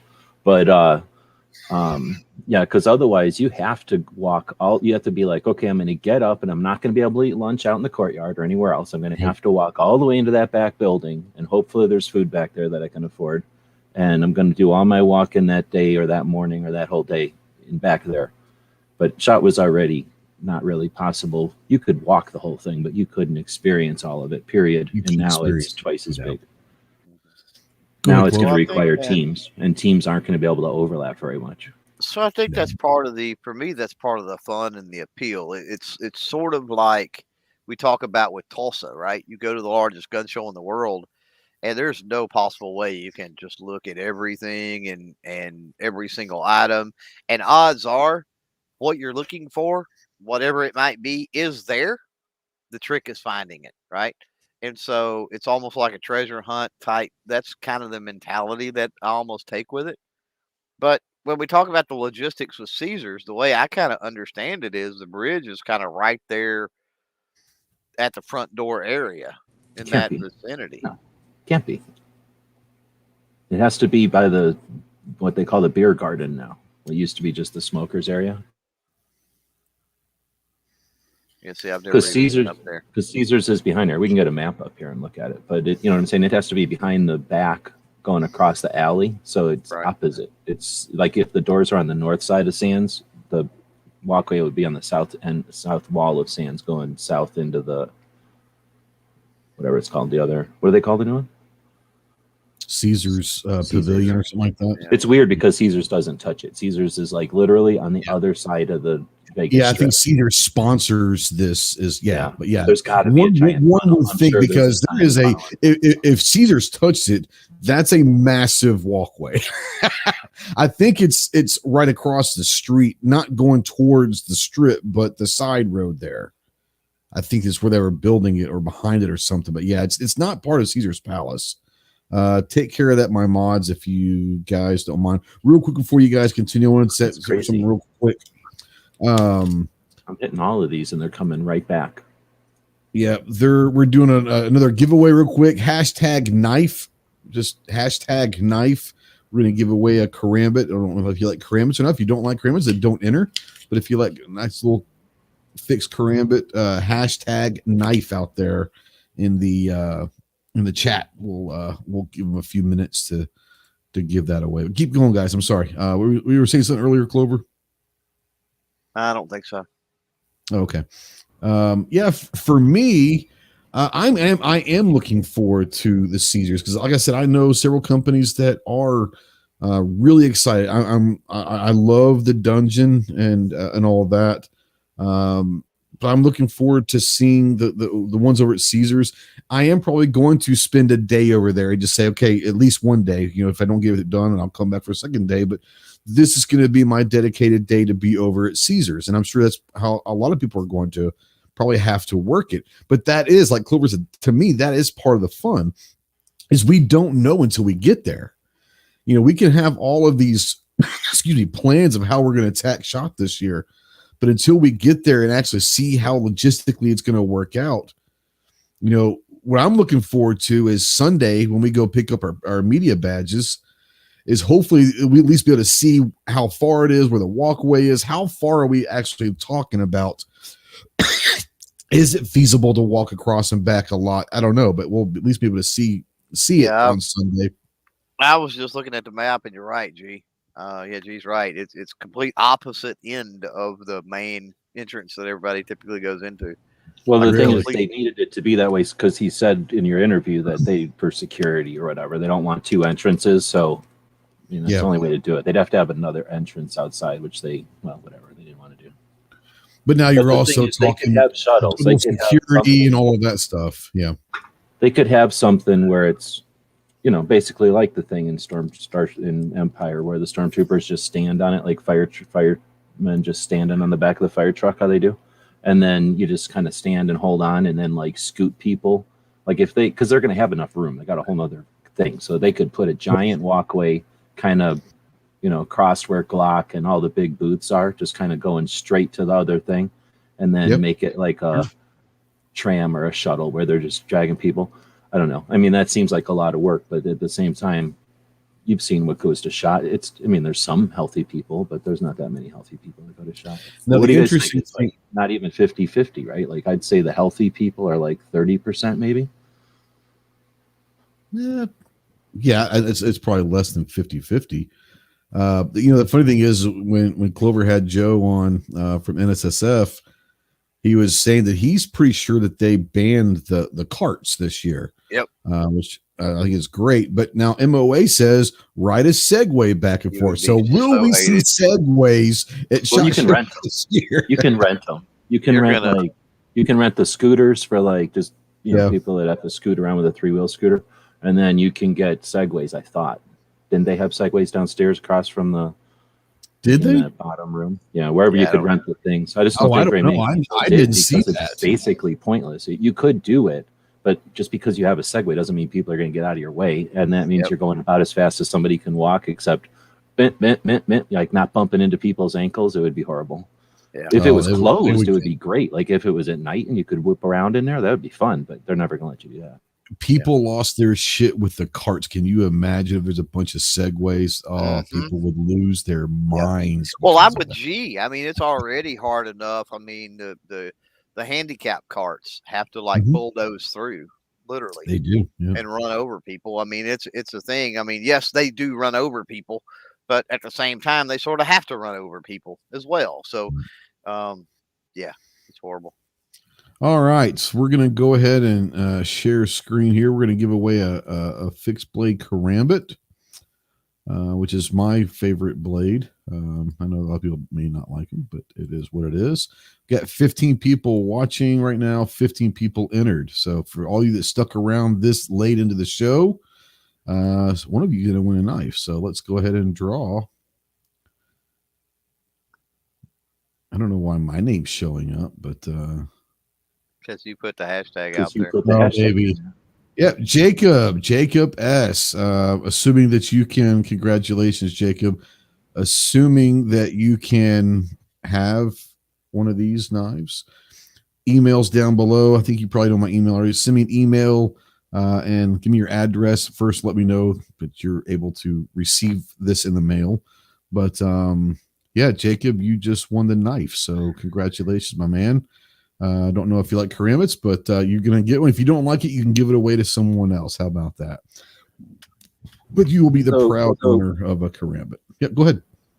We already see like people that'll have hand sanitizer little pump things, like sometimes, I mean, this is years before, just because of SHOT Show crud or whatever. People a lot of people carry like the wipe off little stuff in their pockets. I'm not gonna lie, and then people will give you those, like there's giveaways, like swag or whatever. Somebody will give you like, here's a thing of hand not very much hand sanitizer, but like a little squirt of, I guess they were tiny little things of hand sanitizer, because back in the day it was only for shaking hands. People weren't paranoid or nothing. It was just for shaking hands in a place like that. But absolutely. How much of that is going to be like, how many booths are going to have plastic weird doorways and like roofs on them and things, and like how many people are going to be walking around with little contraptions or weird gas masks and tanks, and how many people are going to be giving away, there will be gas masks, I guarantee it. The people from Europe are there and they're weird already, like, you know what I mean? Now they're going to be super weird and they have justification to be paranoid, so I think they're going to be super weird. And those yellow booths that the Europeans are in were already kind of almost like could have had doors on them, right? They always went up to the ceiling with glass. That must have actually, now that I'm thinking about it, that's probably some kind of weird security thing they have to deal with in other countries, right? They probably have to have their booths, even though there's like one dead, one non-working gun in it, they probably have to have them all secure. Because anyway, the European section always has like glass around their booths, it seems like. I never thought about that. It will be interesting to see how everything is. I mean, whether it's mandated by the state or whatever, or they're taking their own precautions, it will be interesting to see how the booze look this year in comparison to years past. Now they are saying that they're spreading more. That's one of the reasons why they did the shot of the Caesars, is to give a little bit more space between booths as well. So even before the cough, they desperately needed some more walking room. So it'll be nice to see maybe that it's going to be interesting how everything's set up. I'll guarantee you that I want to know how much money that these people are spending on hand sanitizers or the gels or whatever, masks. There's gonna be a lot of money spent on that kind of stuff. Definitely more than ever before. That's like an extra on top of whatever they ever had to spend, right? Because they're still going to have a keychain or a patch or a hat or whatever they were going to have. Or maybe not. Or will they? That's what I was going to. That was my next thing. That's another thing. They do the handout freebies that people? I don't want a patch because you coughed on it or something. That's crazy. I think that there will be a lot of the swag stuff. I do think there will be. I think that's where the industry has the potential to show everybody that like that's silly. And then like concerts are going, sports games are happening. Like there's segments of the population that are not like living in fear, and all that kind of stuff happen. And at least if it happens regularly, that'll be an indication that people are not. But I don't know. Like I say, it will be interesting to see how the booths look.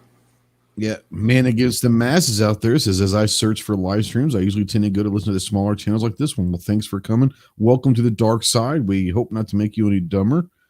Sorry. Can't guarantee it, but welcome to the dark side. My apologies. Marcus, do you ever give away Ghost Tactical Velcro patches? I did. Give them away on your website for money, right? I only have a few left. Oh, yeah? So the ones that I do have left are on the website that you can purchase. Because I don't have very many of them of those PVC. I'll be getting some more, but as of right now, I don't have a whole ton left. So those are for sale. G23 says, I want swag from SHOT Show that I collected. Man Against, I've been sub for a while. Well, I'm glad you came out to the live stream. The swag is one of those things that you can use, or it's one indication of like how the show is, or how the industry's doing, and like how, if it's going up or down, or if people are happy, or they even got time. Sometimes it's so gangbusters they don't have time to advertise, and then other times, I don't want to say they're desperate, but they're certainly want to get their name out there.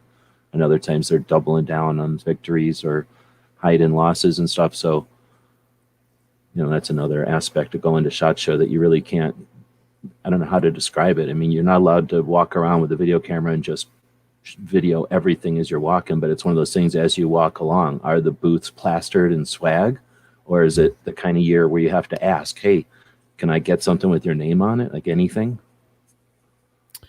We were talking about this earlier, and that's going to be, once again, all of these are going to be the fascinating side of going to SHOT this year, because we don't know what to expect. We don't know how it's going to be.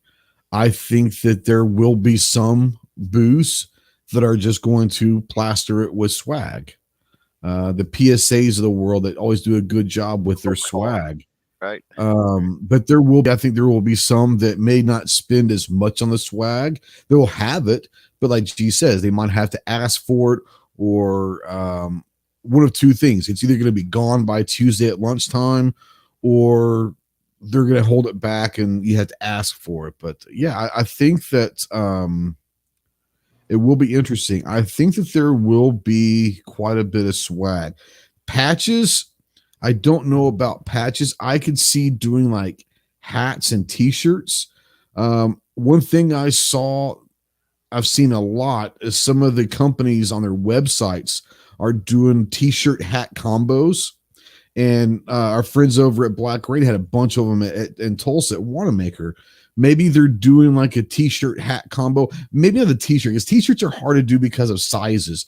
But I could see hats being a big deal this year. Well, yes and no. You can also just get a bunch of extra larges and larges, and then that's most people. You don't want it. You don't want it. Yeah. Yeah, I mean, most people are going to grab an extra large because they can give it to somebody, even if it doesn't fit them, right? Like you can still do something as long as they don't make a bunch of shirts in smalls. Then they're not going to be, they're not losing money.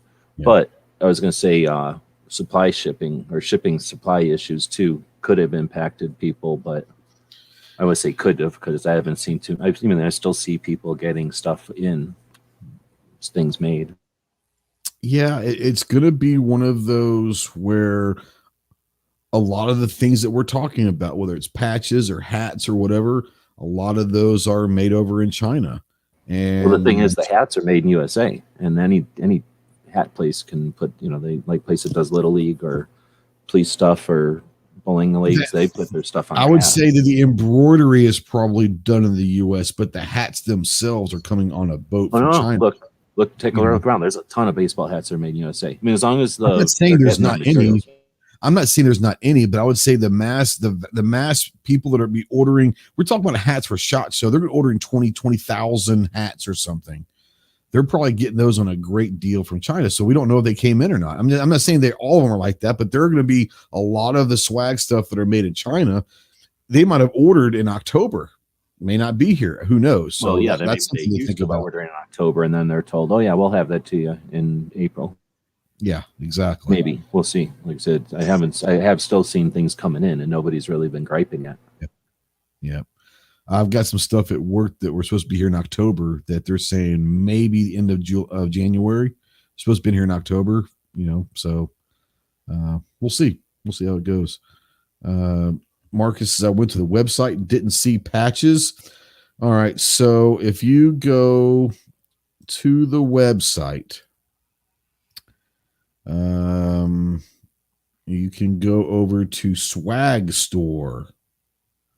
You go to Swag Store, you've got an Armed Citizen patch, Ghost Tactical PVC patch, a Tier 9 patch, Jarhead Podcast patch, then some stickers and poker chips and all that. But yeah, there's patches all over the place in there. So go under, when you go to the website, here, I'll tell you what, I'm just going to copy this link. And you can go directly to this site, and that will take you to where the patches and all that we have for different podcasts and different things we're doing. But there are patches. So yeah, there you go. So sorry about that. Clove, anything in particular that in your mind, we talked a lot about SHOT, but going into SHOT as of right now, is there one thing in particular that you're interested in seeing or can't wait to see how it runs? Or what are you most excited about SHOT right now? Man, I'm just looking forward to getting out there and being able to actually talk with folks, Yeah, I hear you. Yeah, you've gone to that one in Alabama. You've been to GRPC. You've seen some of the people and all that. For me, it's been since SHOT of 2020. USCCA. It's been since SHOT of 2020 that I've been around Indiana, except for a couple of the companies that go to Wanamaker that go to SHOT as well. But yeah, for me, it's getting to see these companies, see friends, and the last few years we've been able to make friends with some of these guys in these companies, and it'd be nice to shake their hand, give them a little bro hug, and maybe take them to lunch or whatever. Yeah, I'm looking for the same thing. Just getting back for me. And I mean, you and I have had this discussion a lot, and people are saying, "Well, I don't want to go if they're having this and if they're doing these restrictions and all that." I've told people straight up, if they're having SHOT, and obviously they are at this point, but this is back in September, October. I said, if they're having SHOT in any capacity, I don't care. I will be there. And so I'm just happy that it's nice to see the NSSF use the all in, and then having Joe on your podcast. I was listening to that. That was a great podcast, by the way, but he was so forthcoming to everything they were doing and how much not only it means to business for the NSF, but just the atmosphere. And so I'm looking forward to just being there more than anything else. Yep. Sorry. Throat was getting dry. All right. We're an hour 52 into this, and still got 20 people out there after 2 hours. So God bless you all. Sorry. G, anything that you want to bring up about the past year, good or bad, or what you're looking forward to in 2022? Go for it.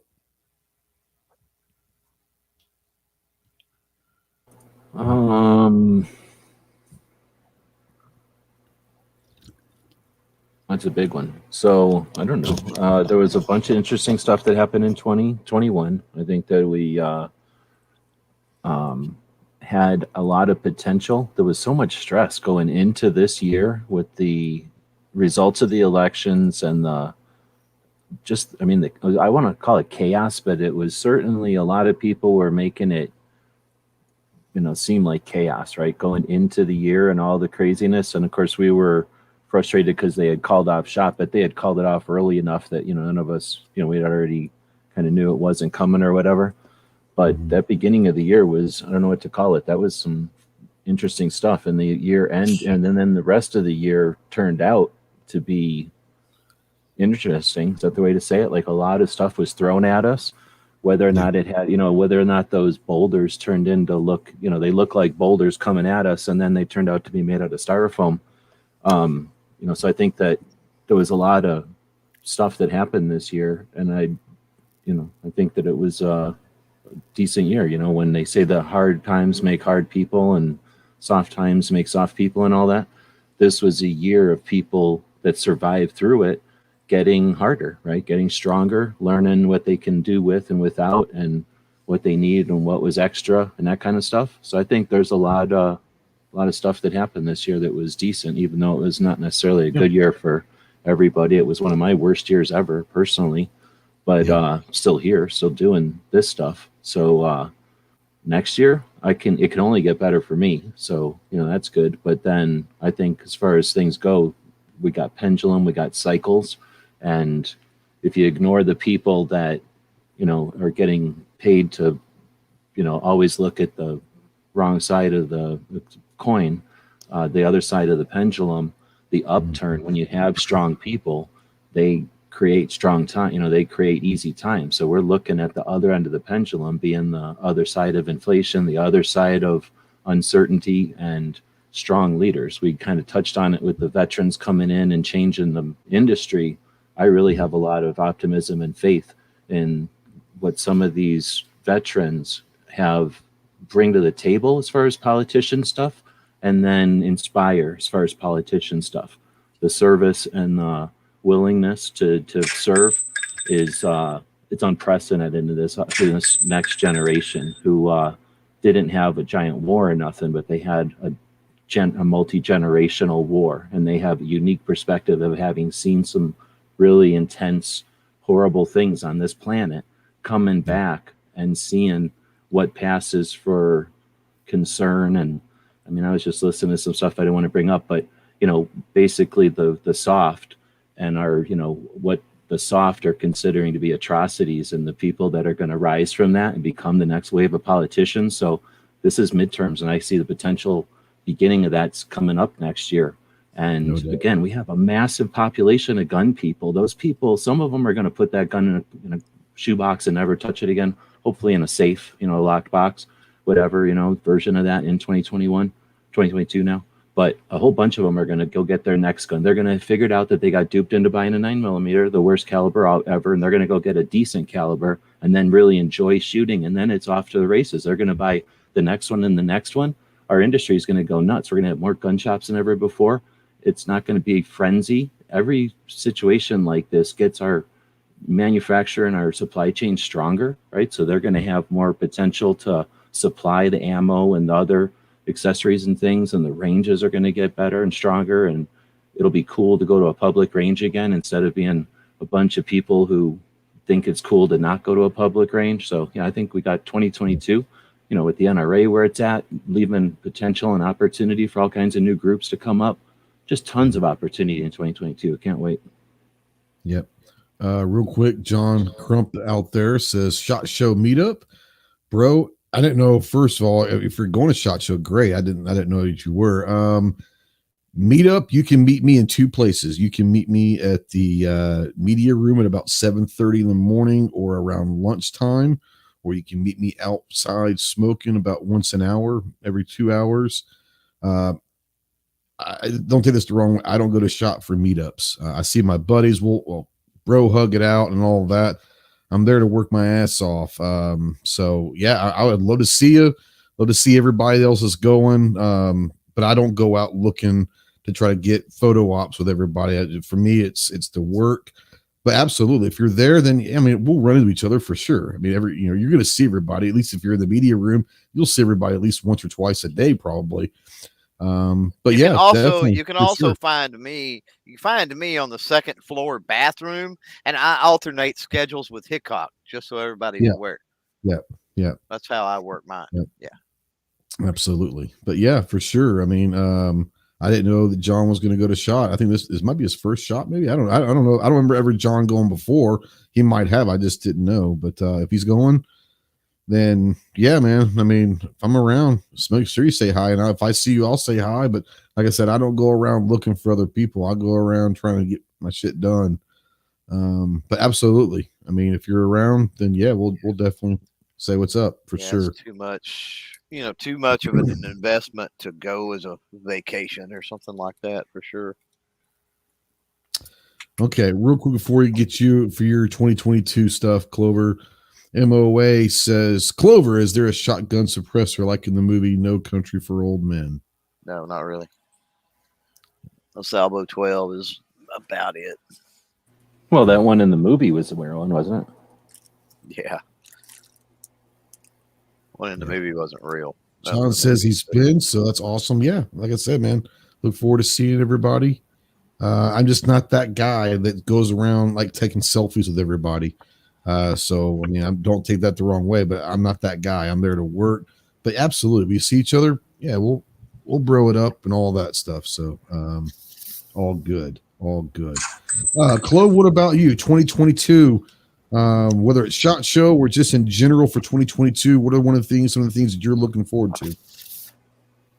Looking forward to things to get back to normal as far as, event wise. I'm also looking, I mean, you talk about, going and hanging out and, that sort of thing. No, but I'm certainly looking forward, I've met a lot of people online, and there are some definite opportunities for collaboration and stuff like that as far as the channel Absolutely. goes moving forward in 2022. And so, a lot of the folks that are kind of new to the scene, whatever, are perfectly, or, I don't want to say, they're kind of giddy, right? About, they're on board with doing something like that. It's just a matter of things kind of Yeah. getting back to normal in a sense. I want to see more things happen. I want to see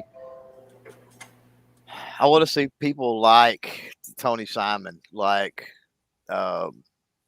Charlie, Ride Shotgun with Charlie. I want to see them become more mainstream. I mean, everybody that subscribes to us, Yeah. watches us, should be supporting those guys before they even spend a dime super chatting us or dropping a dime on Patreon or buying merch or anything like that.